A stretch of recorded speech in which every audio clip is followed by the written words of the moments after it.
ہن لباس لکم وانتم لباس لہم، تمہاری بیوی تیرا لباس ہے، اور اللہ بیویوں سے کہہ رہا ہے کہ تمہارے خامن تمہارا لباس ہے۔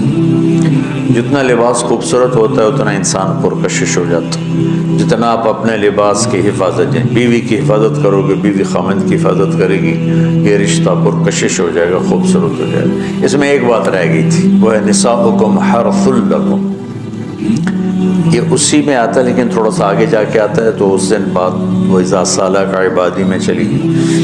تو نساؤکم حرث لکم فَأْتُوا حَرْثَكُمْ أَنَّىٰ شِئْتُمْ، اس کا مفسرین نے ایک ہی مطلب بیان کیا جو فَأْتُوا حَرْثَكُمْ أَنَّىٰ شِئْتُمْ، لیکن چونکہ میں ذمہ دار ہوں مجھے حرث سے ایک مطلب سمجھ آئے، میرے پیشے کا لفظ ہے نا حرث۔ اللہ نے یہاں عورت کو تشبیہ دی ہے کھیتی سے۔ میری آنکھ اس ماحول میں کھلی جہاں ہم پشتوں سے ذمہ دار چلے آ رہے ہیں۔ درخت جب پھل نہیں دیتا ہے تو ذمہ دار اس کو ڈنڈے مارتا ہے، اس کو گالیاں نکالتا ہے۔ کس طرح ذمہ دار ایک پودے کو پروان چڑھاتا ہے، یہ ہے تمہاری ذمہ داری اپنی بیوی، چونکہ تم نہیں کسی کے گھر گئے، تمہارے گھر کسی کی بیٹی آئی ہے، ماں چھوڑ کے، باپ چھوڑ کے، بہنیں چھوڑ کے، بھائی چھوڑ کے، سہیلیاں چھوڑ کے، اور اپنی ترتیب زندگی کو توڑ کر ایک بول پر تیرے گھر آئی ہے، تو پاگل تو آتے ہی اس کے ساتھ بدتمیز ہو رہا ہے، کبھی گالیاں دیتا ہے، کبھی تانے دیتا ہے، کبھی تیری ماں اسے کچھ سناتی، کبھی تیرا ابا اسے کچھ سناتا ہے، کبھی تیری بہنیں اسے کچھ سناتی۔ تو نے کھیتی کی راکھی کیا کرنی تھی، تو نے تو کھیتی کو آگ ہی لگا کے رکھ دی، تو یہ فصل کیسے دے گی، تو گندا دانہ اس میں سے نکلے گا۔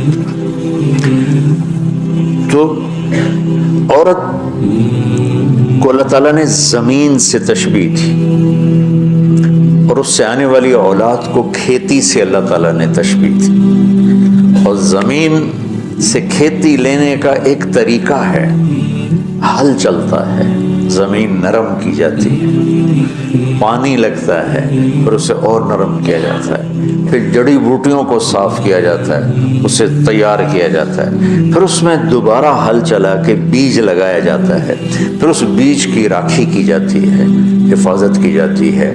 جب وہ پانی مانگتا ہے پانی دیتے ہیں، چاہے رات کے 12 بجے بھی پانی کی ضرورت ہے وہ پانی پہنچ رہا ہوتا ہے، وہ کھاد مانگتا ہے کھاد دیتے ہیں، وہ گوڈی مانگتا ہے گوڈی دیتے ہیں، اور اس میں گندی جھاڑیاں پیدا ہوتی ہیں تو ہم الگ مزدور لگا کر ان گندی جھاڑیوں کو نکالتے ہیں، اور اب سپرے آ گئے ہیں کہ سپرے کرو تو صرف وہ گندی جو بوٹیاں ہیں وہ مر جاتی ہیں، فصل کو کچھ نہیں ہوتا۔ میں آپ کے سامنے ایک نقشہ بیان کر رہا ہوں کہ اللہ تعالیٰ یہاں خامد اور بیوی کی زندگی کو کس خوبصورت انداز میں بیان فرما رہا ہے۔ اعلیٰ فصل لینے کے لیے یہ سب کچھ کرنا پڑتا ہے۔ ذمہ داروں کے پاس عام طور پہ پیسہ نہیں ہوتا تو وہ جاتے ہیں جی کھاد چاہیے تھی، وہ کہتے 500 روپے ود لواں جو کہتا جی لے لو کھاد دے دو میری فصل مر دی، تو پھر اسے سپرے کرنا ہوتا ہے تو اس کے پاس پیسے نہیں ہوتے، پھر وہ سپرے والے کے پاس جائے، یہ نہیں کہتا پیسے کو نہیں دفع کرو آپ پہ ہوندی تو ہوئے نہیں ہوندی تو نہ ہوئے، ایسا پاگل کوئی ذمہ، چاہے 1 ایکڑ کا ہو چاہے 100 ایکڑ کا ہو، پھر وہ کہتا ہے جی کھاد چاہیے یوریا، وہ کہتا وہ سپرے کی دوا چاہیے، ڈبے دے پیچھے 200 روپے زیادہ لواں گا، اچھا جی لے لے جی چلے کپا آ جاندی میں دے دیواں گا، وہ ادھار پہ مہنگا سامان اٹھاتا ہے اور اس کی ضرورت کو پورا کرتا ہے۔ وہ گندم کو یہ نہیں کہتا، کپاس کو یہی نہیں کہتا میرے کو پیسے کوئی نہیں، میں نہ تینوں پانی لا سکنا، نہ کھاد دے سکنا، نہ سپرے کر سکنا، تو پھر مکھیاں ہی مارے گا، روٹی تو کوئی نہیں لبنی۔ عورت کی زمین میں محبت کا حل چلاؤ، اپنے رات کے آنسوؤں سے اس کو پانی لگاؤ، اپنے اخلاق کے ذریعے سے اس میں بیج ڈالو، پھر اس کو عزت دے کر، احترام دے کر اس فصل کی آبیاری کر، اس کو اوپر چڑھاؤ۔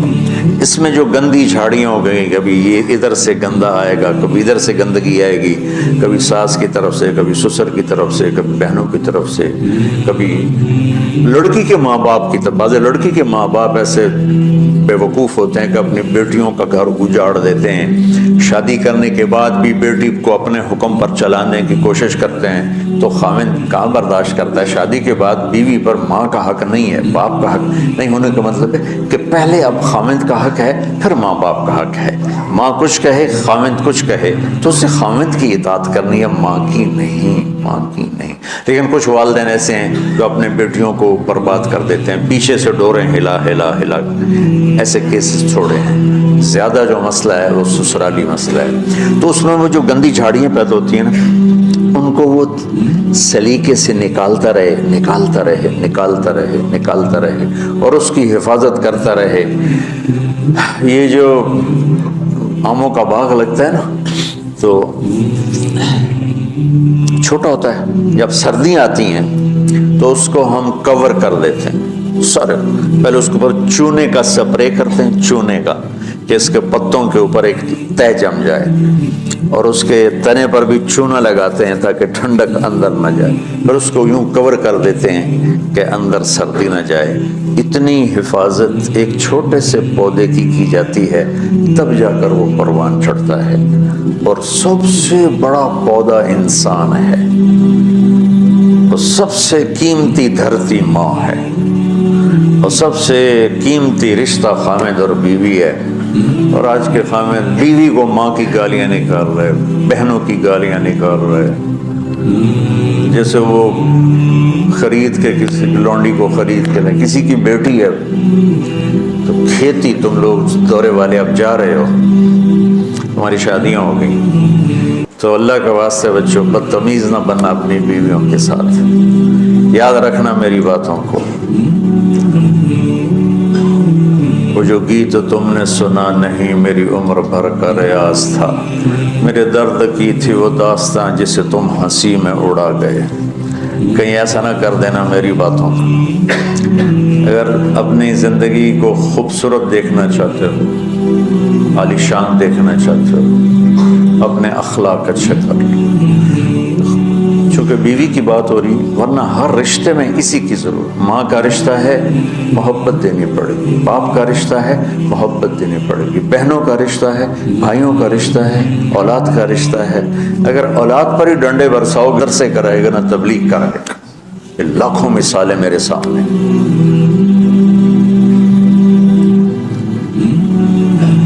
تو اولاد پر بھی جبر کرو گے تو باغی ہو جائیں گے۔ ایک ہمارے ساتھی نے اپنے بیٹے کو حافظ بنایا، وہی تبلیغی زور، بچے کو تمنا نہیں ہے، وہ بنایا۔ جب وہ سر نکل آیا اس کا اور اس کی شادی ہونے لگی، تو اس کے والد نے کارڈ چھپایا، حافظ فلاں فلاں، انہیں سارے کارڈ جلا دی۔ جلانے کا مطلب ہے پھینکوا دیا، کہ نئے سرے سے کارڈ چھپاؤ اور حافظ کا نام کٹاؤ، حافظ کا نام کٹا کے میرے کارڈ چھپاؤ۔ یہی فیصل آباد کا واقعہ ہے۔ تو تمہارے ساتھ عالم کا لفظ لگا ہوا، تم کہو گے میری اولاد بھی عالم ہو۔ 6 مہینے کی اولاد، اس کے سر پہ بڑی ساری ٹوپی ہوئے، جی چاہے تو اس سے داڑھی بھی کاٹ لو وہ دی تسی۔ تو اتنے بچوں کے سر پہ ٹوپیاں چڑھائی ہوتی ہیں۔ ان کی فطرت کی زندگی، ان کو کھیلنے دو، انہیں ٹائم دو، انہیں دیکھو یہ کدھر موڑ رہے ہیں، جس طرف ان کا دھارا جا رہا ہے۔ صرف عالم بننے والا ہی مسلمان ہوتا ہے، صرف حافظ بننے والا ہی مسلمان ہے، اور کوئی مسلمان ہے ہی نہیں۔ اللہ نے ہمیں جو دعا سکھائی ہے، رب ہب لی من الصالح، رب ہب لی من العلماء تو نہیں کہا، رب ہب لی من الحفاظ بھی نہیں کہا، من الصالحین۔ نیک ہونا ضروری ہے، عالم ہونا ہو گیا تو ٹھیک ہے، نصیب کی بات ہے، بہت اعلیٰ چیز، حافظ بن گیا بہت اعلیٰ چیز، لیکن زبردستی کراؤ گے پچھتاؤ۔ زندگی کے تمام شعبوں کو زندہ کر۔ ایک اور آیت سورۃ آل عمران کی ہے، یہ سارے دین کی روح ہے اور یہ دین کا مرکزی نقطہ ہے، مرکزی نقطہ۔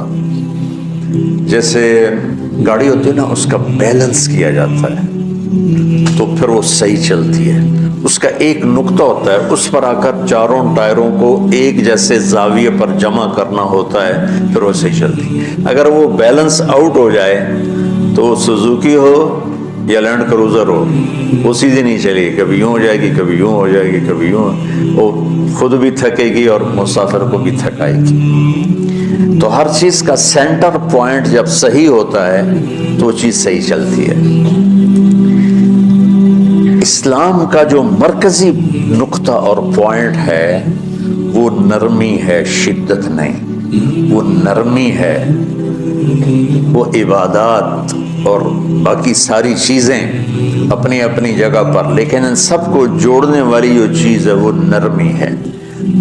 یہ میں نے کہاں سے لیا؟ میں ایک دفعہ جا رہا تھا پاناما، تو سورہ کہف کو دیکھ کے پڑھ رہا تھا، ویسے مجھے یاد ہے میں دیکھ کے پڑھ رہا تھا۔ تو جب میں وَلْيَتَلَطَّفْ پر پہنچا تو حاشیے میں لکھا تھا نصف القرآن۔ تو میں ایسی تھوڑی دیر سوچ میں پڑا کہ اللہ تو قادر ہے، یہاں کوئی لفظ لا سکتے تھے اللہ تعالیٰ، یہ کیوں لائے وَلْيَتَلَطَّفْ؟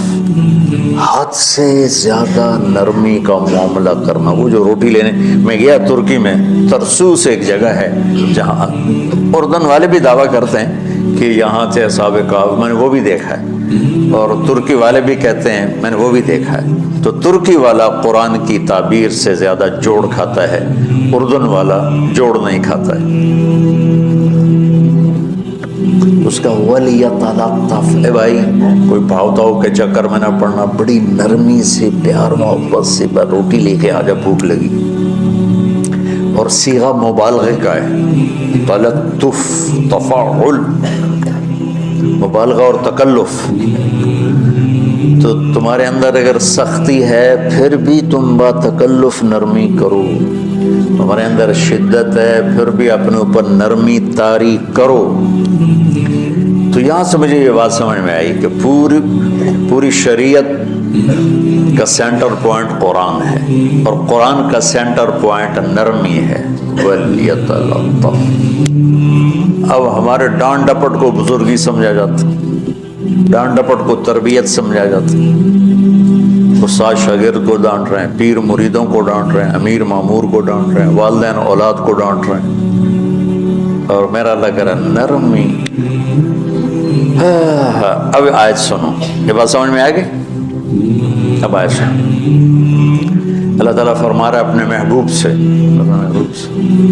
فَبِمَا رَحْمَةٍ مِّنَ اللَّهِ لِنْتَ لَهُمْ وَلَوْ كُنْتَ فَظًّا غَلِيظَ الْقَلْبِ لَانفَضُّوا مِنْ حَوْلِكَ۔ رحمت اللہ یوں ہونا چاہیے، جو نحو کا قاعدہ فعل پہلے ہوتا ہے اس کے متعلقات بعد میں ہوتے ہیں۔ تو لِنْتَ لَهُمْ بِرَحْمَةِ اللَّهِ، آپ اللہ کی رحمت سے نرم ہو گئے اپنے امت کے لیے۔ لیکن اللہ تعالیٰ نے فَبِمَا، اللہ نے اپنے نبی پر جتنے احسان قرآن میں بتلائے ہیں، أَلَمْ يَجِدْكَ يَتِيمًا فَآوَىٰ الَّذِي أَيَّدَكَ بِنَصْرِهِ وَبِالْمُؤْمِنِينَ۔ اب قرآن میں دیکھو وَكَانَ فَضْلُ اللَّهِ عَلَيْكَ كَبِيرًا، اللہ نے قرآن میں اپنے نبی پر جو احسان کیے وہ بتائے اور جتلائے کہ ہم نے آپ کے ساتھ یہ کیا، یہ کیا، یہ کیا۔ یہ احسان جیسے اللہ نے بتایا ہے نا اپنے نبی کو، یہ احسان نرمی والا جس طریقے سے بتایا، اس طریقے سے کسی احسان کو ذکر نہیں کی۔ فَبِمَا، کس چیز پر آئے ہو تو وہ یوں یوں کرتا، اور جب وہ بس پہ آتا تو ایسے ایسے کرتا، ایسے کہ بھئی بس بڑی ہوتی ہے نا تو اس کا یوں اشارہ کرتا، اور گاڑی چھوٹی تو اس کا یوں اشارہ کرتا۔ تو فَبِمَا،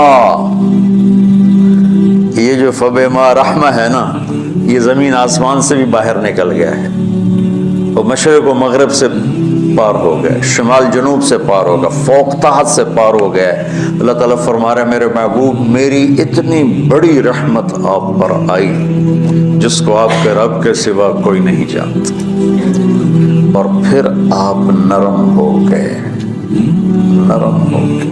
شکل نہ ہوتی، جنت کی حور سے بھی اعلیٰ شکل ہوتی.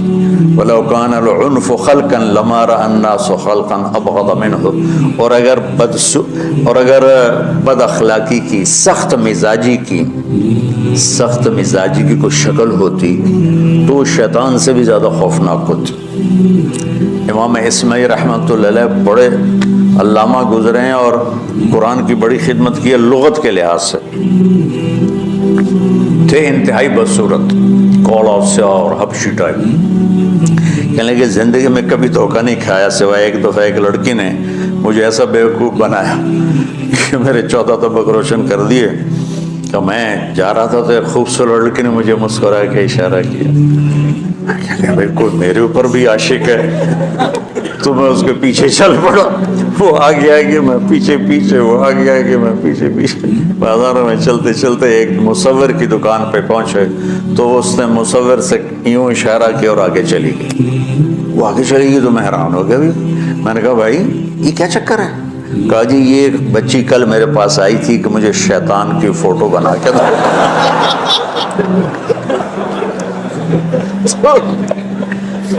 تو میں نے اسے کہا بیٹی میں نے تو شیطان دیکھا نہیں، تو مجھے دکھا تو میں اس کا فوٹو بناؤں. تو آج تمہیں لے کر کہہ رہی تھی یہ ہوتا ہے، ایسا ہوتا ہے. تو اگر سختی کی کوئی شکل ہوتی نا تو شیطان سے بھی بدصورت ہوتی. تو ہماری زندگیوں میں جو آئی ہیں نا رکاوٹیں، اس کا کوئی بڑا سبب نہیں ہے. یہ اسباب ہیں چھوٹے چھوٹے مل کے پڑے ہو. زبان کی شدت، بول کی شدت، نظر کی شدت، طعنے تشنی، مار پٹائی، اس نے ہمارے رشتوں کو تار تار کر دیا. اور میں قربان جو میرا اللہ تعالیٰ کہہ رہا ہے لو كنت فظا غلیظ القلب، اگر آپ کی زبان میں شدت ہوتی، آپ کے مزاج میں شدت ہوتی، لانفضوا من حولک.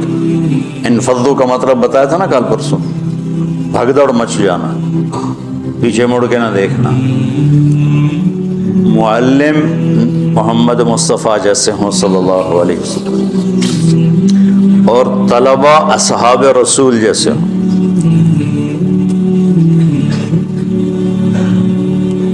محمد الرسول اللہ، سورہ فتح اللہ نے یوں ایک آیت محمد الرسول اللہ والذین معہ. یہاں محمد اللہ کے رسول ہیں، یہ دعویٰ ہے کہ یہ میرے رسول ہیں. تو پوچھنے والا پوچھتا ہے کہ اس کی دلیل کیا ہے؟ تو اللہ کہتا ہے اس کے ساتھیوں کو دیکھ لو، ایسے ساتھی صرف نبی کے ہوتے ہیں اور کسی کے نہیں ہوتے. والذین معہ، معیت بہت بڑا شرف ہے. اور وہ کیسے ہیں؟ اشداء علی الکفار ہیں، رحماء بینہم ہیں. وہ کیسے ہیں؟ تراہم رکعا سجدا، کوئی سجدوں میں گڑ گڑا رہا، کوئی رکوع میں گڑ گڑا رہا.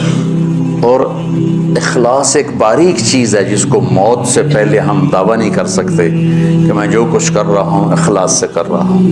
لیکن وہ اتنے اللہ کے قریب ہوئے کہ اللہ نے ان کے اخلاص کی خود گواہی دی. یبتغون فضلا من اللہ ورضوانا.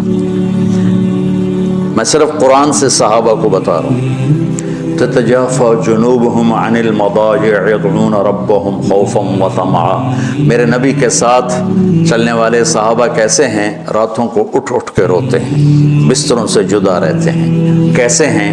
كانوا قليلا من الليل ما يهجعون، رات کو بہت تھوڑا سوتے ہیں. وبالاسحار هم يستغفرون، اور پھر سحری کے وقت توبہ استغفار کرتے ہیں. یہ کیسے ہیں؟ یؤثرون علی انفسهم ولو كان بهم خصاصہ، خود بھوکے رہ کر یہ اوروں کو کھانا کھلاتے ہیں. یہ کیسے ہیں؟ لقد رضی اللہ عن المؤمنین اذ یبایعونک تحت الشجرہ فعلم ما فی قلوبہم. یہ کیسے ہیں؟ یہ قرآن صرف بتا رہا ہے کہ صحابہ.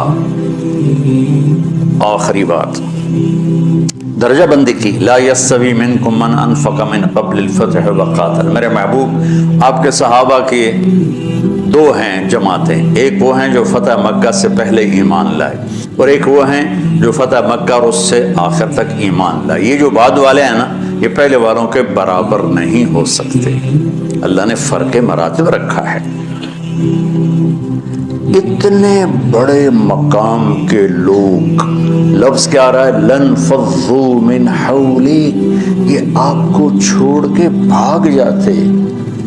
سختی اتنی بڑی بلا ہے کہ اتنے دھرتی نے کسی نبی کے ایسے ساتھی نہ دیکھے گی، اور ایسے عظیم انسان دنیا میں نہ آئیں گے انبیاء کے بعد، عظیم ترین انسانوں کا ٹولہ، لیکن وہ بشر تھے، ان سے خطائیں ہوئیں، ان سے گناہ ہوئے، پر اللہ نے کہا جاؤ ہم نے معاف کر دیا، قُلًا وَعَدَ اللَّهُ الْحُسْنَى، جاؤ سب کے لیے جنت ہے۔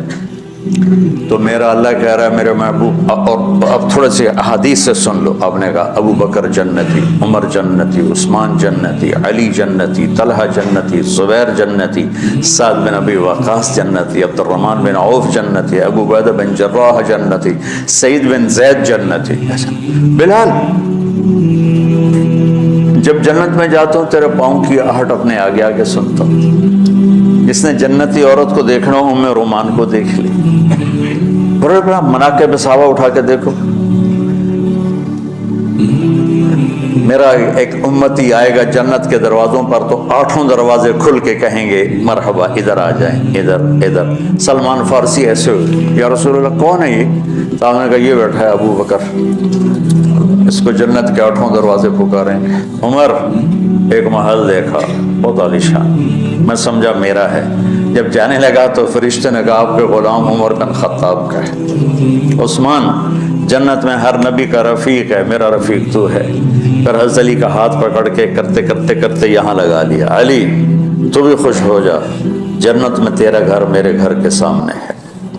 طلحہ زبیر، ہر جنتی کا ایک خادم، میرے 2 خادم طلحہ اور زبیر۔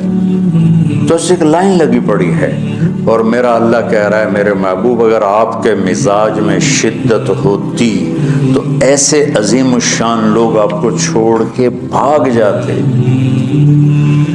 بچو کوئی سمجھے فریاد اس کی۔ میں تو پچھلے 20 سال سے فریاد کر رہا ہوں، او بھائیو نرمی اختیار کرو، محبتیں اختیار کرو، نفرت ہو، اختلاف کرو، نفرت تو نہ کرو۔ بیوی سے اختلاف ہو گیا ہے تو نفرت تو نہ کر، بیوی کو خامن سے ہو گیا نفرت تو نہ کر، بہن بھائیوں میں ہو جاتی اونچ نیچ، نفرتیں تو نہ کرو، سلام دعا ختم۔ تو آپ فارغ ہونے والے ہو، یہ اسباق یاد رکھو گے تو آپ ہی کو فائدہ ہوگا انشاءاللہ۔ پھر جہاں جاؤ گے گلاب کے پھول کی طرح مہکو گے۔ چمن میں بہت سے پھول ہوتے ہیں، لیکن جہاں گلاب کھلا ہوتا ہے سب کی نظر وہیں جا کر